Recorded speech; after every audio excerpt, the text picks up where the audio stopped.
Megastar Chiranjeevi జన్మదిన వేడుకలను Andhra Pradesh green chairman MLC Konidela Nagababu పర్యావరణ హితంగా జరుపుకున్నారు. హైదరాబాద్ కోకాపేటలో కదంబ వృక్షాన్ని నాటి తన అన్నయ్య చిరంజీవికి వినూత్నంగా పుట్టినరోజు శుభాకాంక్షలు తెలిపారు. ఆడంబరాలకు పోకుండా మొక్కలు నాటడం భవిష్యత్ తరాలకు మనమిచ్చే గొప్ప బహుమతిని పేర్కొన్నారు.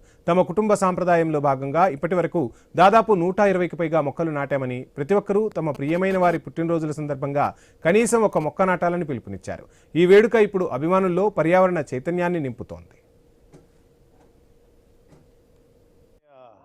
బర్త్డే ఆగస్టు 22 అన్నయ్య బర్త్డే సందర్భంగా కోకాపేటలో ఖాళీ స్థలంలో పాతెం.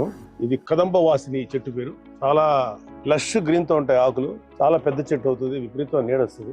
ఎండాకాలంలో అయితే చెట్టు కింద ఉండే షేడ్ కి చెట్టు కింద బయట ఎండకి దాదాపు ఒక 10-15 డిగ్రీలు రేడియేషన్ తగ్గుతుంది. ఇది చెట్టుకి టెన్నిస్ బాల్ లాంటి పూలు పూస్తాయి. అన్నయ్య బర్త్డే సందర్భంగా ఈ చెట్టుని నాటుతున్నాం.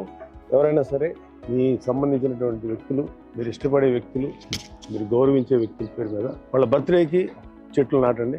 టోటల్గా మా ఇంట్లో అన్నయ్య గారు, పవన్ కళ్యాణ్ గారు, చరణ్ బాబు, వరుణ్, తేజు, వైష్ణవ్, నిహారిక వీళ్ళందరి పేరు మీద ఇంచుమించు నేనైతే 120 చెట్లు పైన నాటి పెంచుతున్నాను. కడియం నుంచి తెప్పించాం. శివ అని మాకు బాగా తెలిసిన వ్యక్తి అయినా నర్సరీ అయింది. 1.5 year 2 years పెరిగిన చెట్టు ఇది.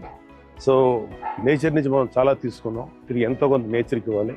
అన్నయ్య బర్త్డే సందర్భంగా అన్నయ్యకి many happy returns of the day. ఇది అన్నయ్య పేరు మీద నాటినటువంటి చెట్టు. ఇది అన్నయ్య పేరు మీద దాదాపు 15 చెట్ల పైన ఇక్కడ నాటుతున్నాం. Once again happy birthday to you అన్నయ్య. ప్లస్ అన్నయ్య బర్త్డే ఆగస్టు 22 అన్నయ్య బర్త్డే సందర్భంగా కోకాపేటలో ఖాళీ స్థలంలో పాతెం. ఇది కదంబ వాసిని.